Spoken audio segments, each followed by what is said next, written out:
గెలిచిండ్రని భావిస్తున్నాం. దాంతోపాటు తమిళనాడు ఎన్నికలు ఒక ఎగ్జాంపుల్గా తీసుకోవాలి.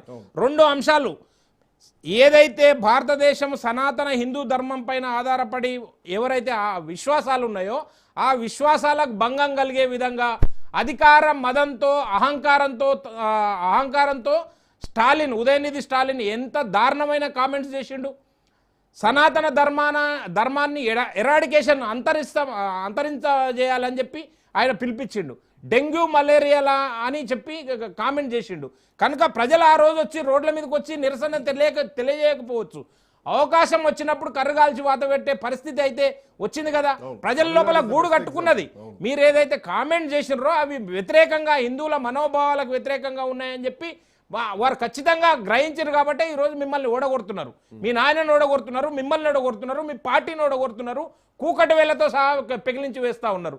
అదేవిధంగా మీరు ఏదైతే మన జరిగిన పార్లమెంటు సమావేశాల లోపల భారతీయ జనతా పార్టీ ఒక ఉదాత్తమైన ఆలోచనతోటి మహిళలకి ఈ రాజకీయ యవనిక పైన ఒక అత్యున్నత భాగస్వామ్యం కల్పిద్దామని చెప్పి మహిళా బిల్లు తీసుకొని వస్తే సంఖ్యాబలంతో అడ్డుకున్నారు. 2023లోనేమో మేము మహిళా బిల్లుకి మద్దతు తెలిపినాము అని ఏకగ్రీవంగా అని చెప్పిన మీరే, ఈ రాజకీయ పార్టీలే 2026కు వచ్చే వరకు ఇంప్లిమెంట్ చేద్దామని చెప్పి సవరణ బిల్లు పెడితే మీరు అడ్డుకున్నారు. అడ్డుకొని బల్లలు దర్చిండ్రండి. మహిళా బిల్లు వీగిపోతే మీరు బల్లలు దర్చిండ్రు. ఎవరిని అభినందించుకున్నారు? మహిళా బిల్లు వీగిపోవడం వల్ల ఎవరికి నష్టము? ఈ రాష్ట్రంలో మీకు ఓట్లేసిన మహిళలకందరికీ నష్టమే కదా. అది ఎందుకు? ప్రాథమిక అంశాన్ని కూడా వదిలిపెట్టి గాలికి వదిలేసి మీ రాజకీయ ప్రయోజనాల కోసమే ఆలోచన చేశారు తప్ప, ఆ రోజే నరేంద్ర మోడీ గారు చెప్పిర్రు, పార్లమెంటు వేదికగా చెప్పిండు, మీరు మహిళా బిల్లుకు మద్దతు తెలిపితే మనం అందరం ప్రయోజనం పొందుతాము, మహిళా బిల్లుకు మద్దతు తెలపకపోతే మీరు మూల్యం చెల్లించుకోవాల్సి వస్తుందని చెప్పి పార్లమెంటు వేదికగానే అనౌన్స్ చేసిండు కదా. మీరు 23లో మద్దతు తెలిపిన వాళ్ళు, ఉదాత్తంగా వ్యవహరించిన వాళ్ళు 26కు వచ్చే వరకు ఎందుకు మద్దతు తెలపలేకపోయారు? అంటే మీ రాజకీయ ప్రయోజనాలు దాగున్నాయని చెప్పి మహిళా లోకం అంతా దృష్టి పెట్టింది, మహిళా లోకం అంతా గ్రహించింది. కాబట్టి ఈరోజు కర్రగాల్చి వాత పెట్టిర్రు.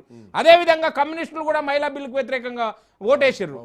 మహిళా బిల్లుకు ఓటేసిన అన్ని రాజకీయ పక్షాలు, మమతా బెనర్జీ కానీ, డిఎంకే కానీ, కమ్యూనిస్టులు కానీ అందరూ చుట్టుకొని గంగలో కలిసిపోయారు. ఈరోజు ఏం సమాధానం చెప్తారు?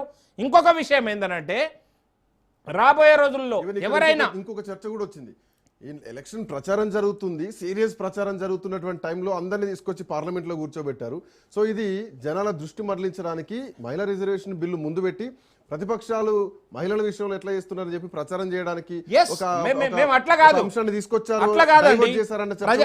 మేము ఆ విషయం కాదు, మహిళలకి మేలు చేయాలని చెప్పి ఒక ఉదాత్తమైన భావనతోటి తీసుకొని వచ్చిన ఆ బిల్లు 2023లో ప్రభుత్వం ఏం భావిస్తుందండి? 2023లో ఏకగ్రీవంగా ఆమోదింపబడ్డ బిల్లు మీరు మళ్ళీ ఎందుకు వ్యతిరేకిస్తామని అనుకుంటాము?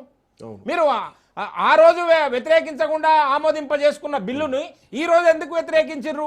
ఏమి కారణం చెప్పలేదు. డీలిమిటేషన్ ద్వారా మేము దక్షిణాదికి నష్టం జరుగుతుంది, అక్కడ జరుగుతుంది, ఇక్కడ జరుగుతుంది, అన్ని కోడిగుడ్డు పైన ఈకలు వీకే విధంగా ప్రవర్తించారు తప్ప ఏది కూడా ఒక సహేతుకమైన కారణం చెప్పకుండా ఆ బిల్లును వ్యతిరేకించారు. కాబట్టి దాని పర్యవసానాలు ఈరోజు అనుభవిస్తూ ఉన్నారు. ఎందుకు ఈ దుస్థితి వచ్చిందండి?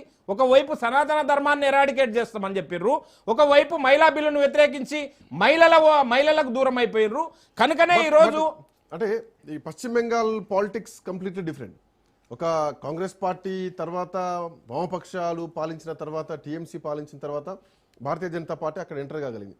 బట్ ఇప్పుడు ఒక సంకేతం బీజేపీ ఏమిస్తుందంటే నెక్స్ట్ తెలంగాణ అని చెప్పకనే మోడీ టూర్ తెలంగాణకు ఒక సంకేతం లాగా భారతీయ జనతా పార్టీ తర్వాత భారతీయ జనతా పార్టీ ఏ ఎన్నిక కూడా ఎన్నిక ఫలితాలు వస్తే ఇంకా అక్కడికి ఆగదు. అక్కడి నుంచి మా ప్రయాణం కొత్తగా మొదలైంది. ఖచ్చితంగా వీళ్ళందరూ ఏమన్నా ఇప్పుడు రాహుల్ గాంధీ గారు ఎక్కడ ఉన్నారండి? ఈ ఎన్నికలు జరిగే సందర్భంలోనేమో అండమాన్ నికోబార్ దీవులకు పోయిండు.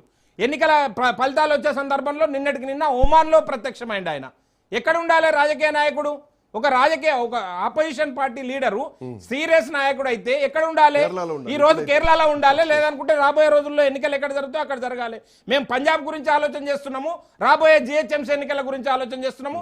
అందుకనే నరేంద్ర మోడీ గారు వస్తున్నారు. తెలంగాణ గురించి పక్కా ఆలోచన చేస్తాం, బరాబర్ ఆలోచన చేస్తామండి. రాజకీయ పార్టీగా మేము విస్తరించాలనుకుంటున్నాము.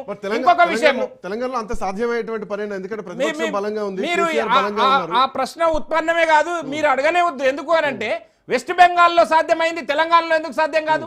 పశ్చిమ బెంగాల్లో వెస్ట్ అసాధ్యం వెస్ట్ అనుకున్నది బెంగాల్లో మీకు సాధ్యమైంది ఎప్పుడు రెండో దఫా ఎన్నికల్లో. ఇప్పుడు కూడా రెండో మొదటిసారి దఫనే ప్రతిపక్షంలోకి వచ్చారు. ఇప్పుడు కూడా రెండో దఫనే అండి. మాకు 2021లో అక్కడ 77 సీట్లు వచ్చినాయి, మాకు 38% ఓట్లు వచ్చినాయి. మొన్న జరిగిన 2023 ఎన్నికల లోపల మాకు 8 అసెంబ్లీ సీట్లు వచ్చినాయి. దాని తర్వాత జరిగిన ఎన్నికల లోపల 8 పార్లమెంట్ సీట్లు వచ్చినాయి.